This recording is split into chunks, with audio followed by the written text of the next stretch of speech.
Muy bien. Ojalá que hayan traído su Biblia. Los que no trajeron Biblia, júntense con un cristiano. Porque vamos a profundizar bastante la palabra de Dios. Y esta primera conferencia la quiero titular Dios y el sufrimiento. Dios y el sufrimiento. Muy bien. Una de las preguntas que los ateos, yo he tenido cerca de 50 debates con ateos, hombres bastante preparados, cultos, muchos maestros universitarios, y casi la mayor parte de las veces ellos se enfrentan con un dilema. ¿Por qué hay sufrimiento? Y si Dios es bueno, ¿por qué hay tsunamis, terremotos, pérdidas, etcétera, etcétera? Y la otra pregunta que los ateos hacen y esgrimen para justificar la no existencia de Dios es: ¿por qué Dios permitió que el mal entrara al universo? Y una de las ironías y una de las cosas que más me han atraído la atención en estos debates, y yo les contesto a ellos, o comienzo también preguntando, porque Jesús muchas veces contestaba haciendo preguntas. Y les digo, es increíble que como ustedes no tienen las respuestas, esperan que nosotros las tengamos. Porque un ateo no te va a responder el origen del mal, ni por qué sufrimos. En primer lugar, porque ellos no creen en la existencia de un poder sobrenatural en el universo. Entonces, ellos nunca tendrán respuestas y vienen con nosotros.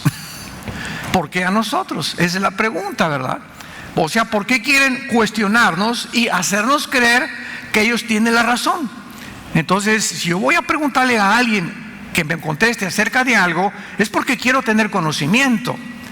Entonces siempre les digo, bueno, ahora esperas que cuando yo te responda, lo que yo te responde lo vas a asimilar, lo vas a meditar, lo vas a reflexionar, para que puedas tú ampliar tu conocimiento y entender que es imposible, ni física, ni biológica, ni genéticamente, negar la existencia de un poder sobrenatural que hizo el universo.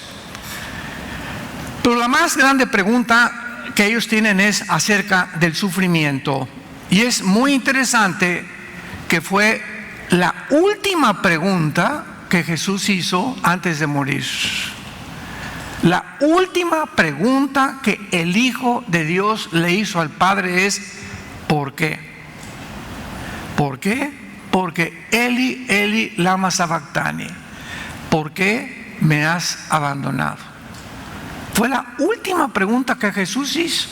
Entonces, desde el Génesis hasta la cruz encontramos este dilema, este conflicto interno que muchas veces, repito, si eres ateo, ahora sí que vas a seguir en un vacío, vas a seguir o vas a acabar amargado o con rencor o sin poder tener una plataforma que pueda ubicarte para que lo que te queda de vida lo puedas vivir en paz y en agradecimiento y en alabanza a Dios. ¿Por qué sufrimos? ¿Por qué hay enfermedades? ¿Por qué hay aflicciones? Etcétera, etcétera. Y la respuesta es que la Biblia nos da muchísimas respuestas. En primer lugar, ustedes saben que Dios permitió la entrada del mal al universo por amor. Como que parece una contradicción, ¿verdad? Parece una ironía. Lo que movió a Dios que el mal entrara al universo fue el amor. Permítanme explicarles. Dios hubiera podido crear de tres maneras el universo. La primera, no crear nada.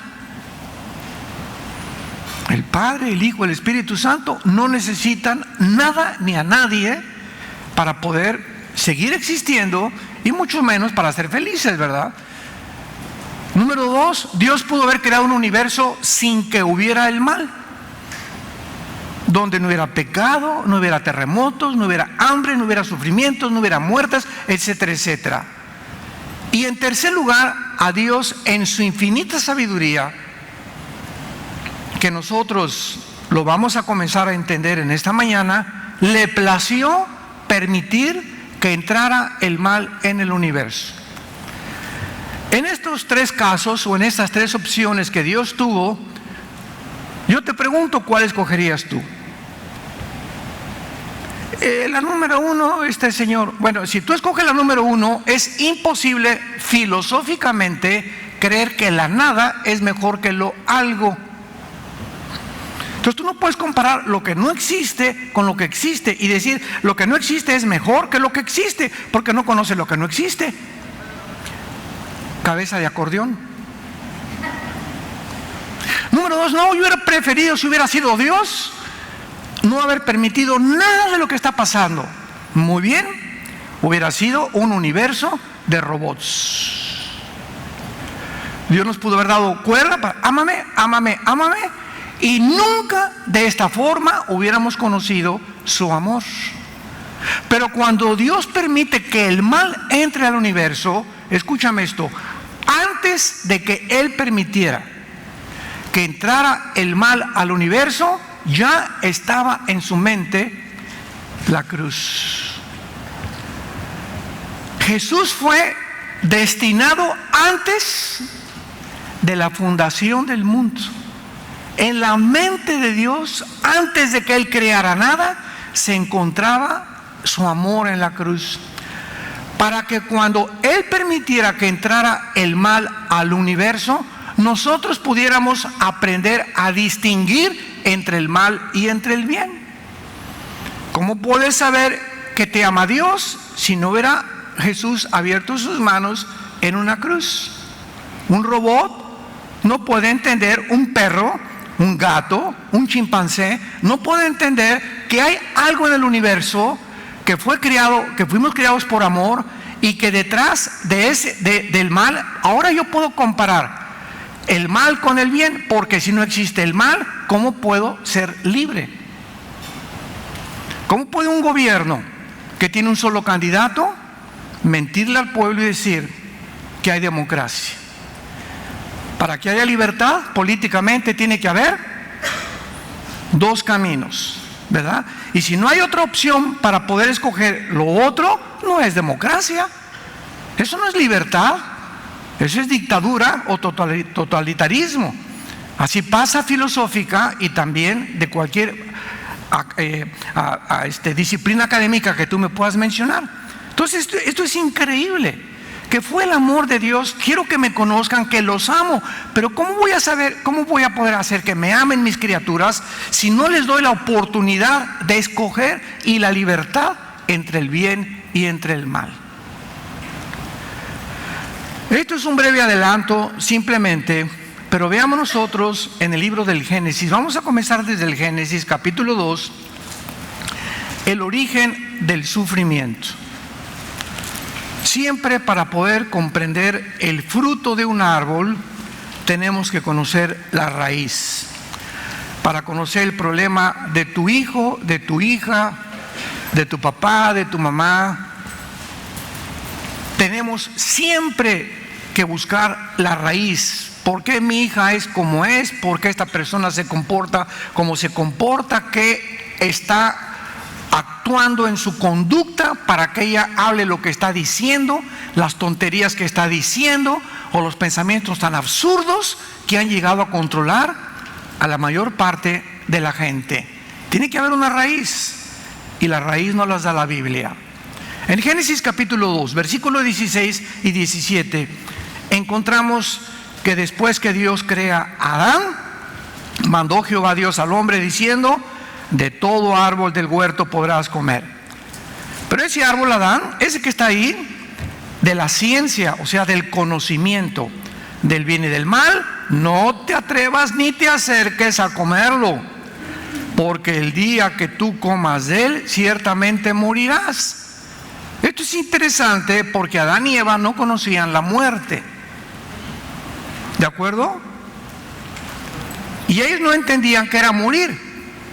En ese momento Dios les está hablando en chino, porque la palabra muerte, thanatos, significa separación. Lo vimos ayer en la conferencia en la tarde. No significa cesación de la existencia. La muerte en la Biblia significa separación. Entonces vamos a entender qué le estaba diciendo Dios a Adán. El día que tú tomes de ese fruto, te vas a separar de mí. Yo soy espíritu y tú eres espíritu, Adán. Pero si tú comes de ese árbol, en ese momento vas a dejar que yo te diga qué es el bien y el mal. Y yo no quiero que tú decidas qué es el bien y qué es el mal, porque no eres Dios. Entonces no participes de ese fruto, porque en ese momento te quieres convertir en Dios. Y fue lo que la serpiente le dijo a Eva: si ustedes comen de ese árbol, serán dioses, porque es la palabra Elohim en el hebreo. Si tú tomas de ese árbol, y entonces en ese momento te independizas de Dios. Y sabes una cosa, tú no necesitas a Dios. Tú puedes depender ahora y decidir qué es bueno y qué es malo. Y desde Adán hasta nuestros días, el ser humano, por creerse Dios, hemos decidido que el matrimonio entre dos hombres es normal. De acuerdo a mí, es normal vivir con otro hombre, o dos mujeres. O ya se va a adoptar la pedofilia en Holanda y en Suiza y en Estados Unidos. Imaginémonos nada más a dónde hemos llegado. Para mí es normal, esto para ti no es normal, ¿verdad? Pero para mí es normal. O sea, hemos redefinido el matrimonio, porque el matrimonio Dios no nos dice qué es. Ya tú no te metas con nosotros, déjanos a nosotros decir qué es el matrimonio. Después de 6,000 años de historia, la raza humana acaba redefiniendo la institución más santa, más sagrada, la institución que forma las naciones, el matrimonio. ¿Por qué? Porque nos creemos dioses. Y ahora yo voy a decidir, tú no te metas conmigo, para mí esto es bueno, para ti eso es malo. Imaginémonos que lleguemos a lo que hemos llegado precisamente, donde cada quien piensa y cree lo que le da la gana. ¿Por qué? Porque no hay un parámetro, no hay un código de ética, no hay un código moral, no hay verdades absolutas. Nada es verdad, lo que es verdad para ti no es verdad para mí, y cada quien tenga su propia verdad. Esto es lo que se llama el relativismo en la filosofía. Entonces, esto es lo que Dios no quería, que acabáramos nosotros decidiendo qué es bueno y qué es malo. No tenemos la capacidad para poder definir qué es bueno y qué es malo. El sexo igual, ¿verdad? Los jóvenes, no, pues mira, nos vamos a casar, pero para probar, antes de casarnos, tenemos que tener relaciones sexuales. Y luego ver los locos de los disque sexólogos en la televisión, que la masturbación no es mala, que esto no es malo, que puedes tener sexo, que te puedes masturbar, etcétera, etcétera. Porque los psicólogos dicen, ¿verdad? Quién sabe cuántos chochos se metieron antes de emitir este veredicto. Pero ¿por qué hablan así la gente? ¿Cómo pueden atreverse a decir qué es el sexo? ¿Cuándo debe ser usar el sexo? Cuando ellos no inventaron el sexo. ¿Cómo le puede decir a una persona, mira, tu Volkswagen tiene este problema, cuando yo no soy experto en motores Volkswagen? Es como el señor que dicen que a principios del siglo venía en un carro Ford modelo T a 25 kilómetros por hora y se le descompuso y le quitó el cofre y comenzó a meter ahí, se llenó de aceite por todas las manos y no podía encontrar el problema. Y llegó otro carro con un hombre elegantemente vestido. Y se bajó y le dijo, joven, ¿qué está usted haciendo ahí? Pues estoy aquí metiendo las manos al motor del coche, pero no sé qué problema tiene. Y el señor elegantemente vestido le dijo, ¿me permites ayudarte? Sí, por favor, porque yo tengo aquí 1 hora y no he podido arreglar nada.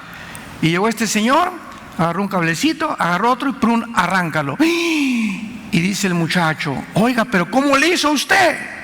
Y el señor elegantemente vestido le contestó, yo soy Henry Ford, yo hice el carro.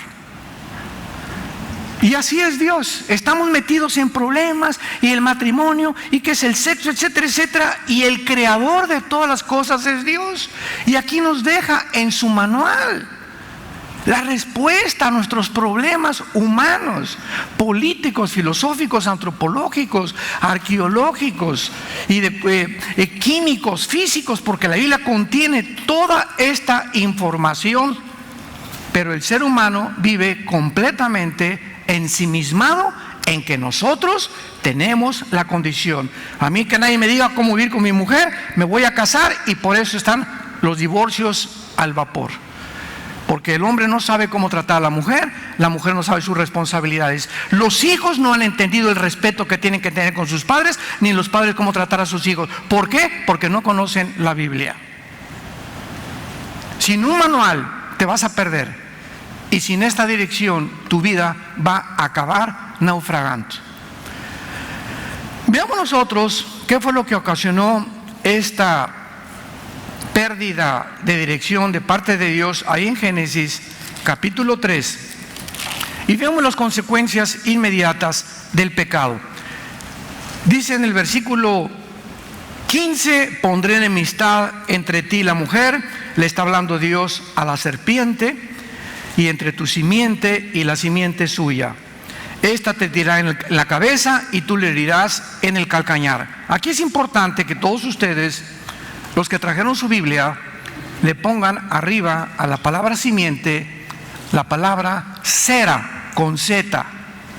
Sera, que significa esperma. Se tradujo en otras versiones linaje o descendencia. Dios le está diciendo a la mujer que de su semilla iba a venir el Mesías, y de la semilla de Satanás iba a venir alguien que iba a hacer tropezar al Mesías. Y la pregunta es la siguiente: ¿no se equivocó el Espíritu Santo con este versículo? ¿Por qué? Porque en 1860 Gregorio Mendel descubre las leyes de la herencia, hasta 1860. Y pasaron casi un siglo después, hasta 1954, cuando los doctores Watson y el doctor Crick descubren la molécula del ácido desoxirribonucleico, conocido como la ADN.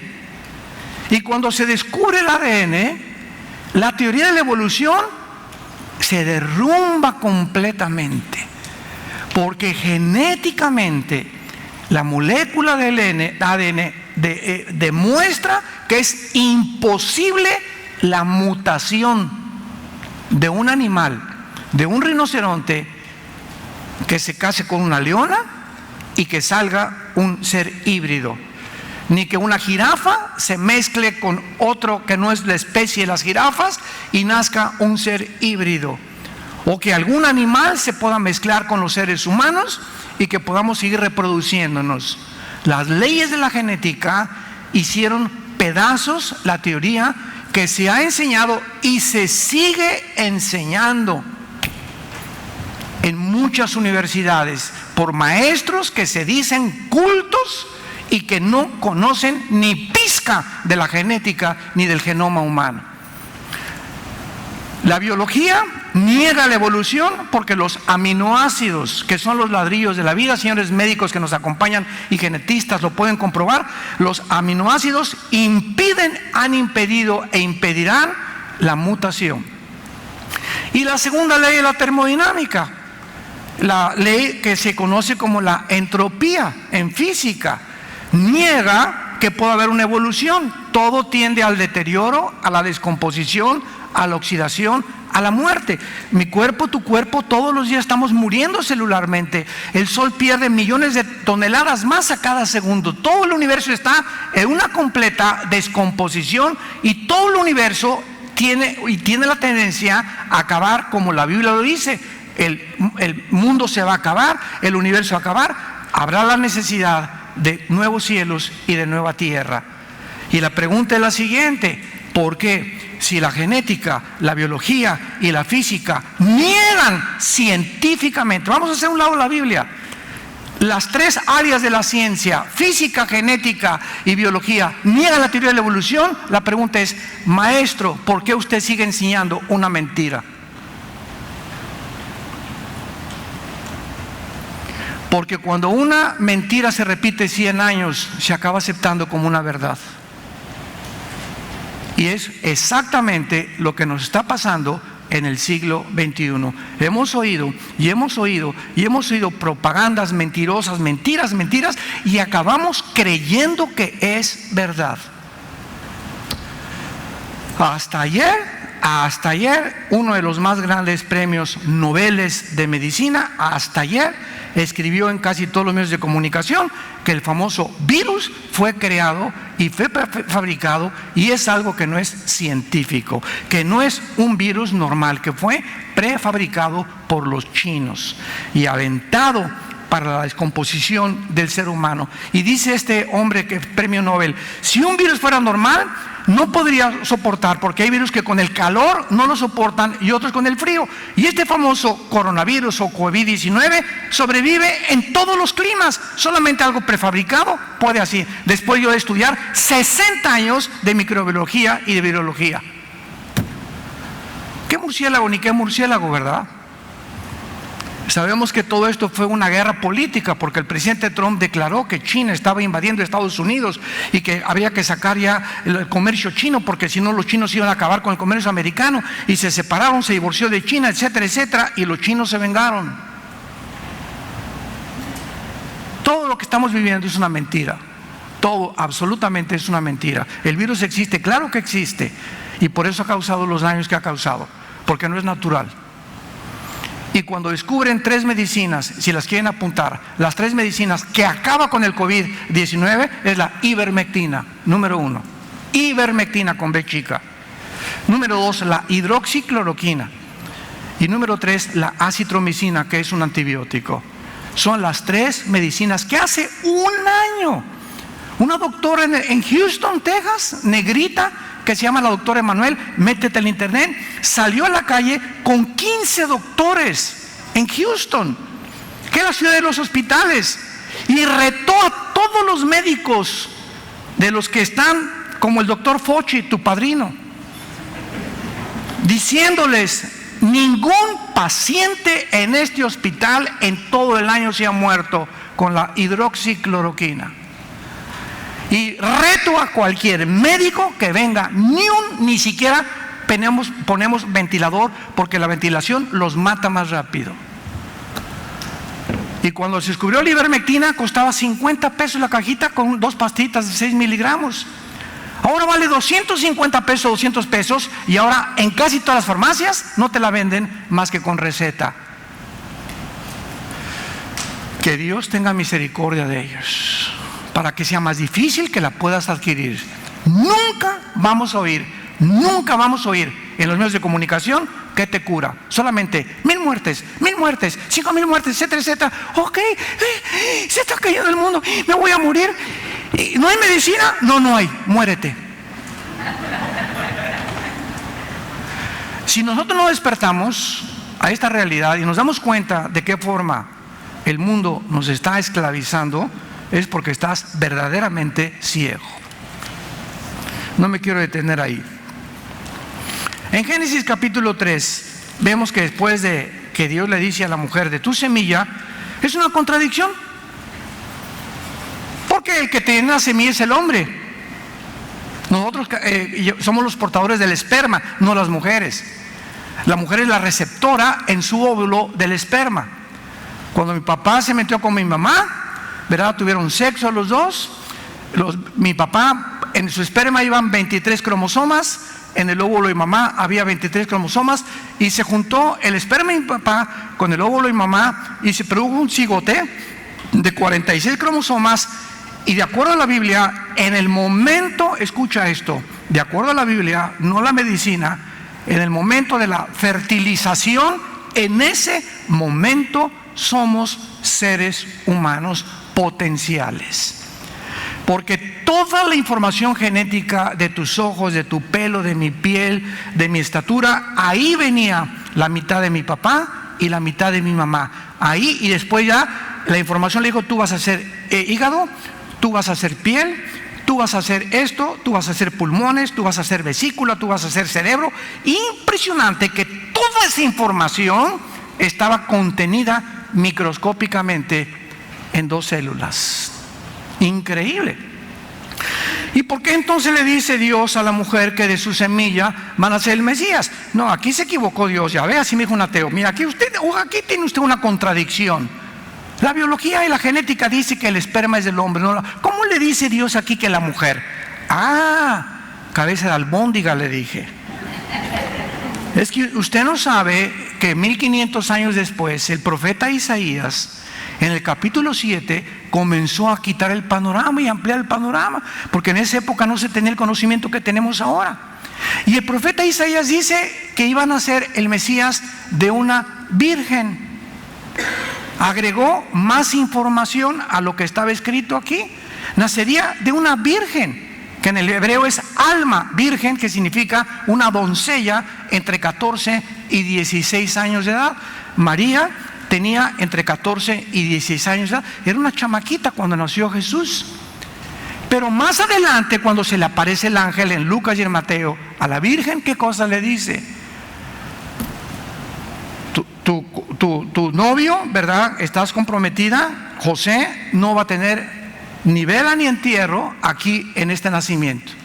El santo ser, María, que va a nacer, no va a ser del esperma de José, porque el esperma o el cromosoma Y que todos los varones tenemos, tú eres varón porque tienes un cromosoma que las mujeres no tienen.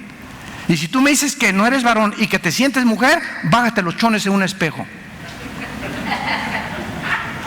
Deja a un lado la Biblia, que sea la física, tus ojos y la misma biología la que te diga que tu problema no es físico, es un problema mental. Tú estás aceptando algo que contradice las leyes de Dios y la genética de Dios. Entonces no es de que tú sientas, no es lo que tú te sientes, es lo que Dios te hizo y lo que Dios me hizo. No podemos negar la biología de Dios, y Dios nos hizo perfectos. Si eres varón, macho camacho. Jesucristo no iba a nacer con el esperma Y que todos los hombres traemos infectados desde Adán. Desde Adán todos los seres humanos traemos infectado el cromosoma Y. Y por eso cuando tenemos relaciones con nuestra esposa, todos nuestros hijos nacen en pecado. Todos hemos heredado, Romanos 5:12, el pecado. Se ha transmitido biológica y genéticamente a través de la sangre. Entonces el Hijo de Dios tenía que nacer sin pecado, y ahora hasta el siglo pasado comenzamos a entender por qué José no se podía meter con María. ¿Por qué no podía nacer Jesús como tú y yo nacimos? Qué increíble la Biblia. Esto fue escrito hace 2000 años por Lucas y por Mateo. Hace 2000 años aquí estaban las leyes del genoma ya definidas y determinadas para enloquecer la sabiduría del mundo. Esto es lo que ha hecho Dios con todos nosotros, para que nos asombremos, para que lo adoremos en espíritu y en verdad, y cada día dependamos más y más de Él. Y dice en el versículo 16, Génesis 3, a la mujer le dijo: multiplicaré en gran manera los dolores. Es la primera vez en la Biblia que aparece la palabra dolor. Es la primera vez en la Biblia que aparece la palabra dolor, y está asociada con las mujeres. Es el sexo femenino a quien el Espíritu Santo asocia la primera palabra o la primera experiencia de dolor del ser humano. ¿Por qué? Porque desde el versículo 15 que acabamos de ver, vemos lo que Dios profetiza. Habrá una contienda, habrá una guerra, una enemistad entre Satanás y las mujeres. Entendamos, comenzamos a conocer las raíces. ¿Qué quiere decir esto? que como de una mujer iban a ser el Mesías, la guerra se declara contra las mujeres. Ahora, ¿a quién va a usar Satanás contra ustedes? A nosotros, a los machos camachos. Y la mujer ha sido objeto de tómame y déjame, úsala y déjala. Tú eres mi criada. Los griegos decían, la mujer es buena para embarazarse, para servir la mesa y para la cama. Igual que los árabes, igual que los judíos. Y viene Jesucristo y a ustedes les da la dignidad que ustedes merecen. Y a nosotros los hombres nos dice, en la carta a los Efesios capítulo 5, el apóstol Pablo, ama a tu mujer como Cristo te amó en la iglesia. Y si tú la amas y la conviertes en tu reina y tú eres el sirviente de ella, yo te voy a bendecir. Y cuando te conviertes y le haces caso a Dios y le pides perdón a tu esposa y la comienzas a tratar como un vaso de gracia ante los ojos de Dios, tú no tienes idea, ni te lo puedes imaginar cómo va a bendecir Dios tu negocio, tu trabajo, tu salud. Y ahora han descubierto que casi el 55%, esto es increíble, de los hombres que tienen o padecen disfunción eréctil en el matrimonio son hombres que han golpeado o que se han abusado de las mujeres en su juventud o en sus antiguos matrimonios. Maldiciones que vienen espiritualmente de Dios. Todo está asociado, nada es coincidencia en la palabra de Dios. Ahora vamos al libro de Job, que es uno de los libros que nos explica mucho más el sufrimiento, más que cualquier otro libro de la Biblia. El libro de Job. Y vamos a ver en este maravilloso libro de Job, que de acuerdo a este libro, todos nosotros hemos nacido para sufrir. ¿Por qué? Porque aceptamos la mentira de la serpiente. Y tú me puedes decir, como un ateo me dijo, ¿yo qué culpa tengo que Adán haya escogido algo y ahora Dios me hace culpable a mí? Yo le contesté, no te has dado cuenta por la ceguera que tú tienes, que lo que Adán escogió, tú lo sigues escogiendo. ¿Por qué eres ateo? Porque has rechazado que Dios sea tu jefe. ¿De qué te quejas? ¿De qué te lamentas? Lo que Adán escogió, tú lo estás representando con tu ateísmo, o con tu machismo, o con tu negación de la verdad.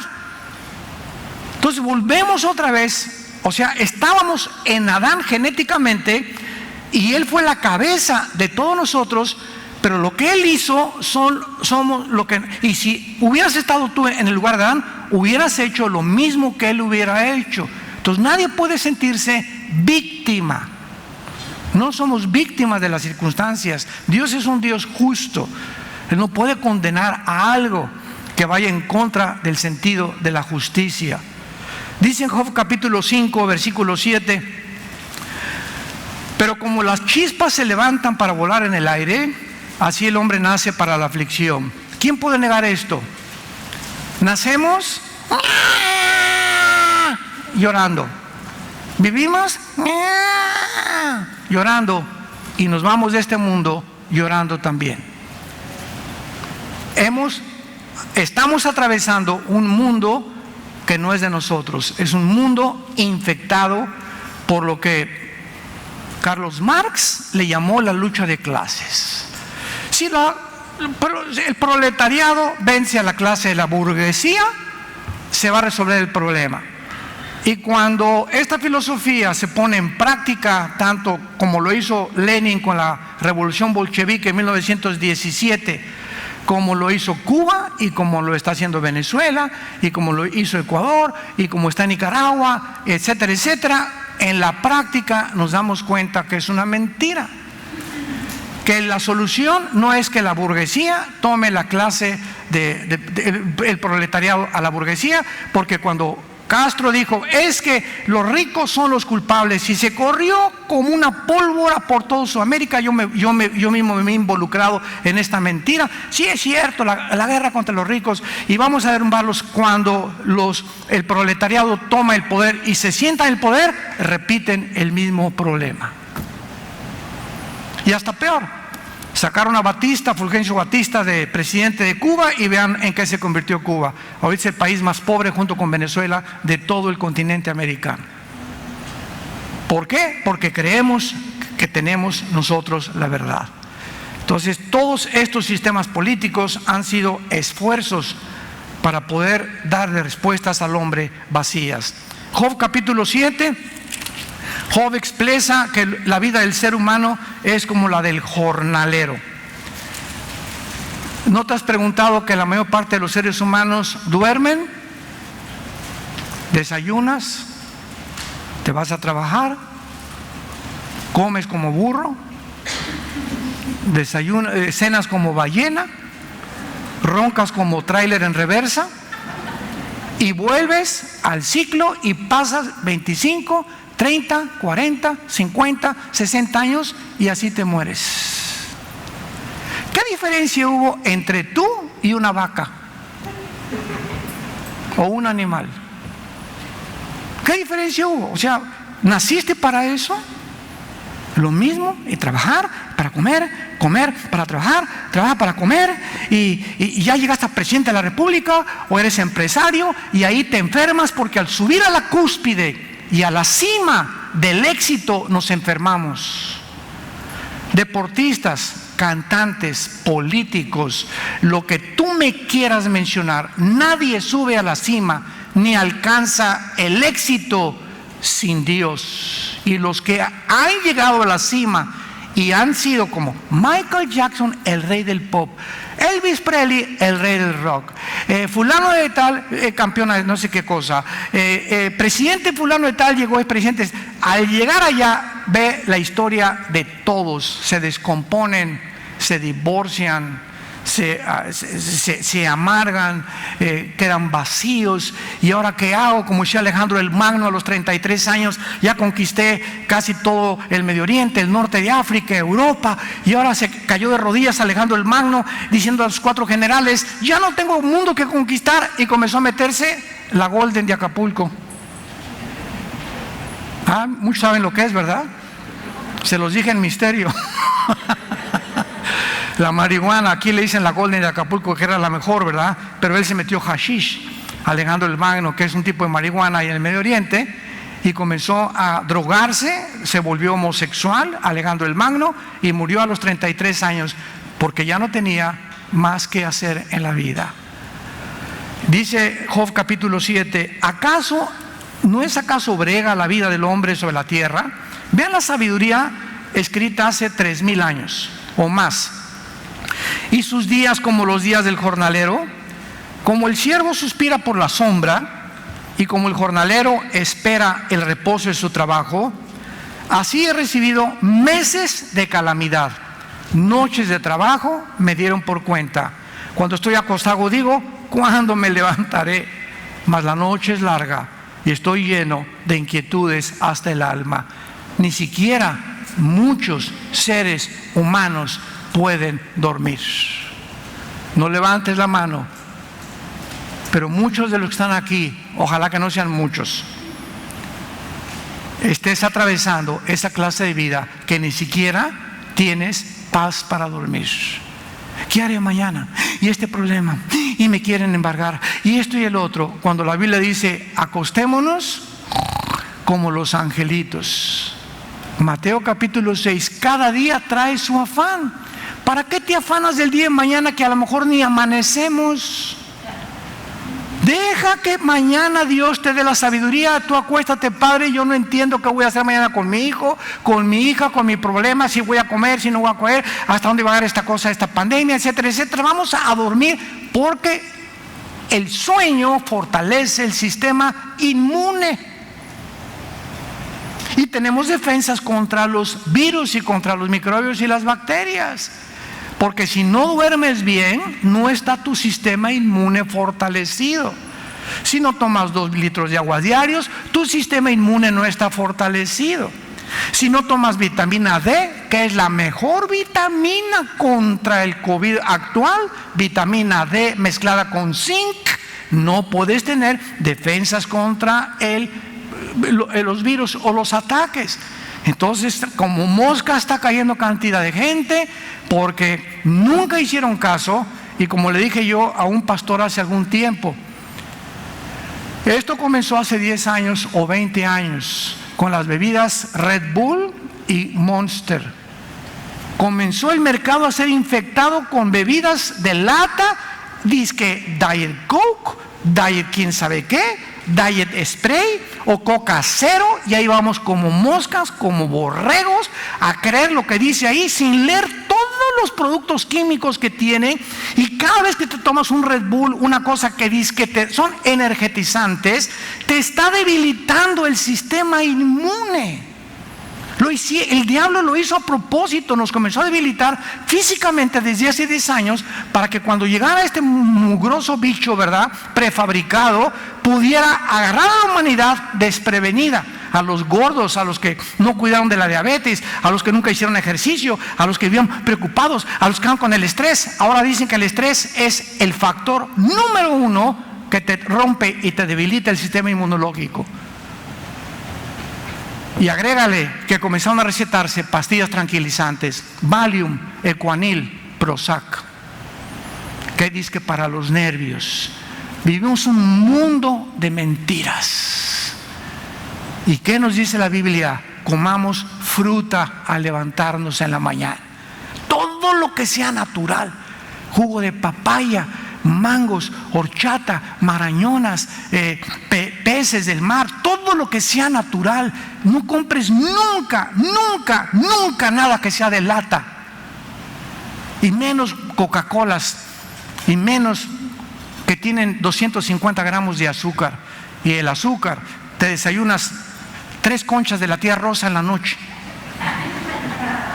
¿Cómo quieres estar sano? Y no estoy muriendo, me estoy muriendo. Claro que estás muriendo porque tu cuerpo no te has preocupado por él.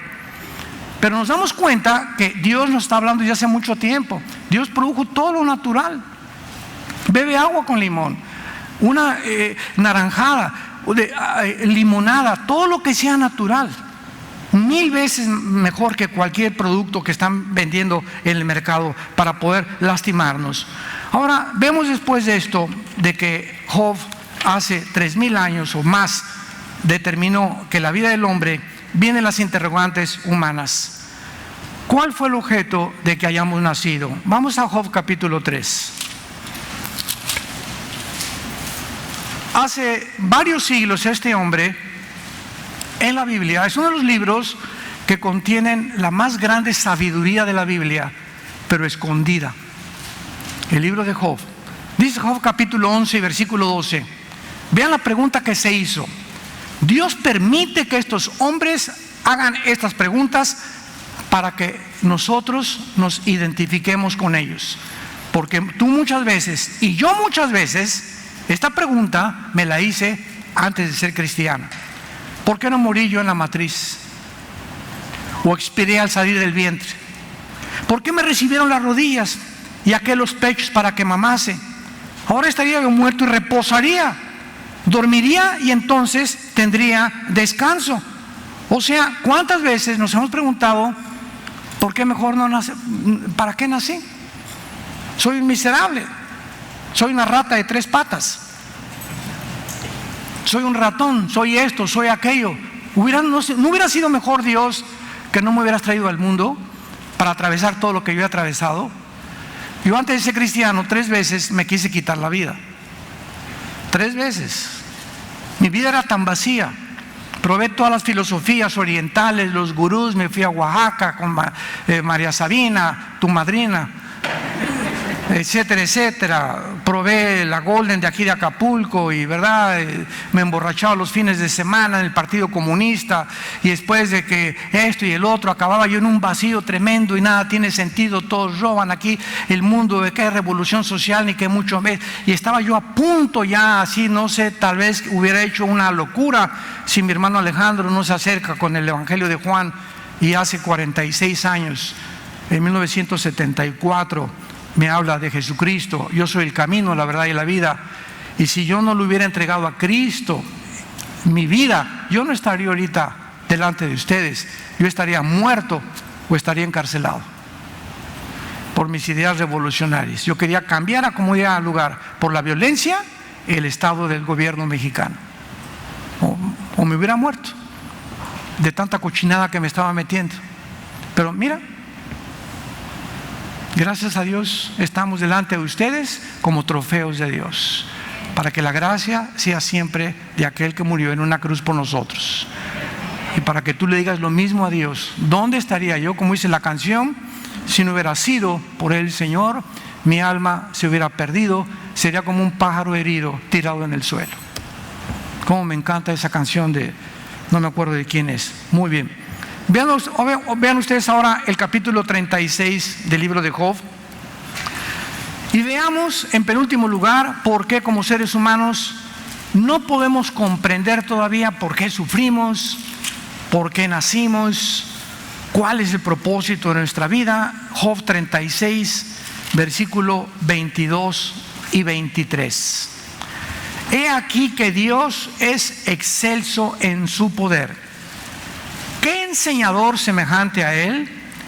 ¿Quién le ha prescrito su camino y quién le dirá, has hecho mal? Cuando comenzamos en el cristianismo, comenzamos a adentrarnos, comenzamos a rascar en la mente de Dios. Ahora que estamos aquí en Acapulco, yo le digo a mi esposa, ¿verdad? Yo imagino la mente de Dios como la orillita del mar.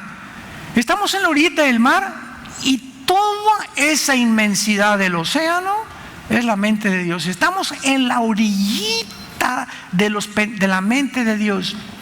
Dice Isaías 55, porque así como los cielos son más grandes que tú, así los pensamientos y los caminos de Dios son más altos que nosotros. Entonces, ¿queremos de veras aventurarnos a caminar con Dios? Queremos seguir, no importa lo valle de sombras y de muerte y lo que se nos atraviese y los obstáculos que encontremos. Tenemos ese ánimo y esas convicciones. Porque si tú no tienes convicciones cristianas, eres como un corcho flotando en el mar que te lleva para acá y te lleva para allá.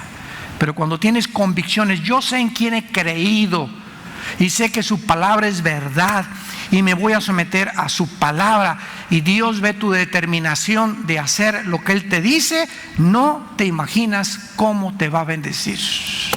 Porque sin fe es imposible agradar a Dios. Ahora vean Job 37, versículo 19. Nos vamos acercando. Job 37, 19 y 20. Le dice Job a Dios: muéstrame qué le hemos de decir, porque nosotros no podemos ordenar las ideas a causa de las tinieblas. Por eso no entiendes, por eso no entendíamos, y estamos comenzando a entender, porque está llena de basura nuestra mente, de telenovelas, de Viviana, la golondrina, esto y el otro, y por aquí por allá, y Marx, y Lenin, y el gurú Maharaji Tashi Kunkugrachi, y que por acá y esto y el otro, y que y nuestra mente está con programas que el mundo nos ha metido, y por eso vivimos atolondrados, confundimos, ya no sabemos, como decimos, para dónde jalar.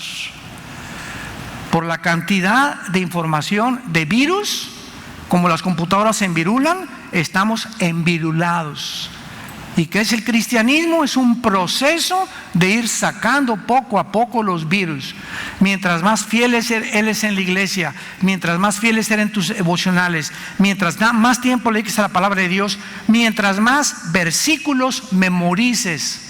Josué, de día y de noche medita en este libro de la ley, y entonces harás lo que tú quieras. ¿Y sabes qué, Josué? Lo que tú hagas lo vas a prosperar. Porque para eso los crié, dice el Señor, para que me conozcan. Juan 17, esta es la vida eterna, que te conozcan a ti y a Jesucristo a quien has enviado. Esa es la vida eterna, conocer a Dios. Y no lo podemos conocer sin este libro.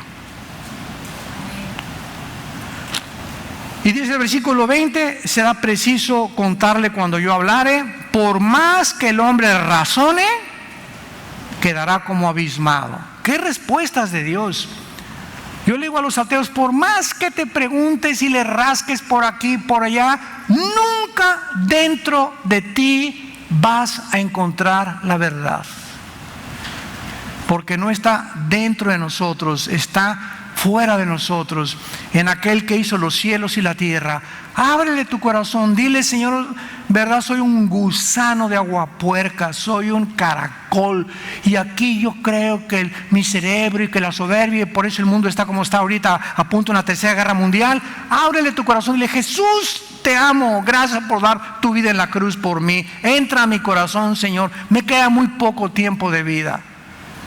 Nuestra vida ya está contada, estamos acercándonos con una velocidad vertiginosa a la consumación de la historia y del plan profético de Dios. Necesitas a Dios. No salgas por esta puerta en esta mañana sin Dios en tu corazón.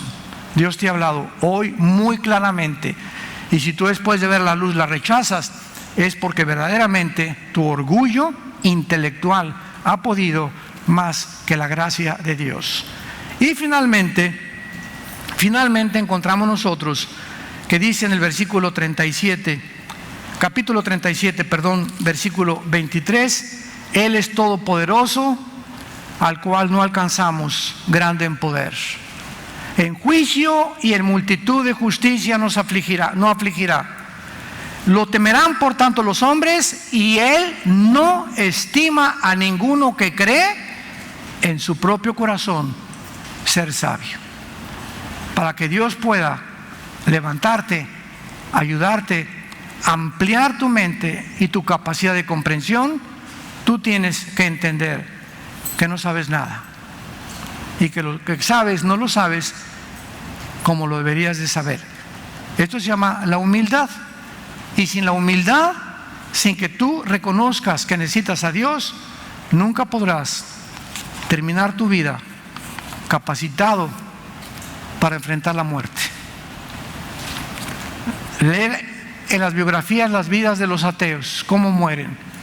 Dicen que cuando Friedrich Nietzsche, el padre del ateísmo en el siglo pasado, que fue el precursor del nazismo, del fascismo, del comunismo y de los ateos de los finales del siglo pasado, como Richard Dawkins, que es de los pocos que quedan ahora, antes de morir se levantaba y gritaba: vienen por mí, gritando y aullando como lobo. Eran los demonios que venían por su alma. Cuando murió también otro gran ateo, ¿verdad? Carlos Sagan, que fue un gran astrónomo de la NASA a finales del siglo pasado, dice su esposa, no podía soportar la forma como él murió. Cuando murió José Stalin, el asesino y genocida más grande de Rusia de todo el siglo XX, su hija mayor estaba junto a la cama y gritaba también, se levantaba y gritaba: veo lobos, veo como lo que ven los alcohólicos, delirios tremens, que no son delirios tremens, son verdaderamente demonios, son demonios. Y lo agarraba y comenzaba a temblar y comenzaba a gritar: me quieren llevar, por favor, no me quiero morir, no me quiero morir. ¿Y qué dice 2 Timoteo capítulo 4? ¿Cómo murió Pablo? En una prisión, en un calabozo. Todos lo abandonaron, no tenían ni un capote para poder taparse. Y dice Pablo a Timoteo: he peleado la buena batalla, estoy listo, he corrido la carrera, estoy listo para ser sacrificado. Y no estaba: ay, para eso fue cristiano, ¿verdad? Para eso te serví tanto tiempo, Señor, para eso me sacrifiqué tanto tiempo, para que yo acabe como acaba. ¿Así dijo Pablo? No, ¿verdad? Murió con gozo, pero Moody, cuando murió, el gran evangelista de 1920 del siglo pasado, se levantó esposo y le dijo: vienen por mí, vienen por mí. Ahora que la hermana Yolanda nos contaba anoche que cenamos con ella cómo murió el pastor de ustedes, Gustavo, iban en la lancha y de repente un mar de gaviotas comenzó a seguir la lancha donde tiraron sus cenizas en el mar. Era un mensaje de Dios. He ahí un siervo mío que está ahorita mucho mejor que todos nosotros. Dios nos promete que el momento que enfrentemos la muerte, vamos a estar listos y hasta vamos a decir: Padre, ya ven por mí. Anhelo en mi corazón.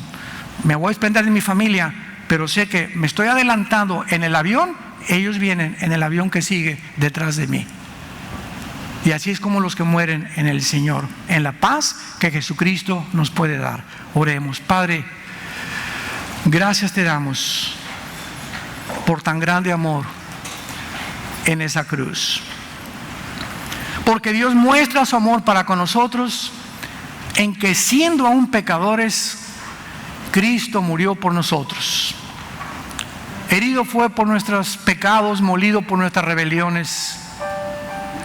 El castigo de nuestra paz fue sobre él, y por sus llagas, por lo que él sufrió, por lo que a él le dolió, fuimos nosotros curados. Porque de tal manera te ama Dios, de tal manera te ama Dios, nos ama, que nos ha dado a su Hijo Jesucristo.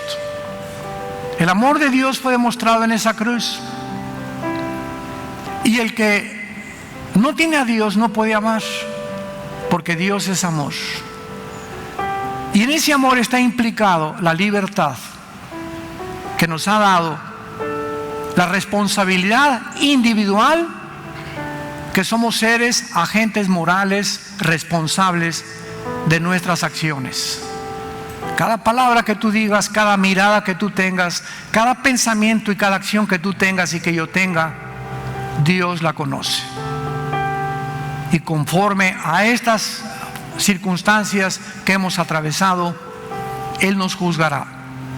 Pero Él quiere que tú sepas que en esa cruz Él perdona toda tu vida pasada, y que ahora Él quiere entrar a tu corazón para vivir, para reinar, para que tu ego salga de tu vida y para que comiences a darles espacio en tu mente, en tu corazón, a la palabra de Dios. Y si tú quieres en esta mañana invitar a Cristo, ustedes que nos ven por la televisión, simplemente dile: Señor Jesucristo, gracias por tu sangre en esa cruz. Creo que con tu muerte has pagado la cuenta pendiente de mis pecados.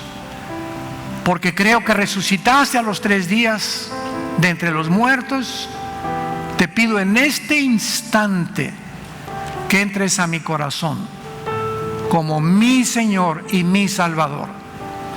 Gracias porque recibo la vida eterna, el perdón de todos mis pecados, que si fueron como el carbón de negros, ahora como blanca lana serán, por tu amor en esa cruz, en quien te lo pido y te doy las gracias, en el nombre de Jesús.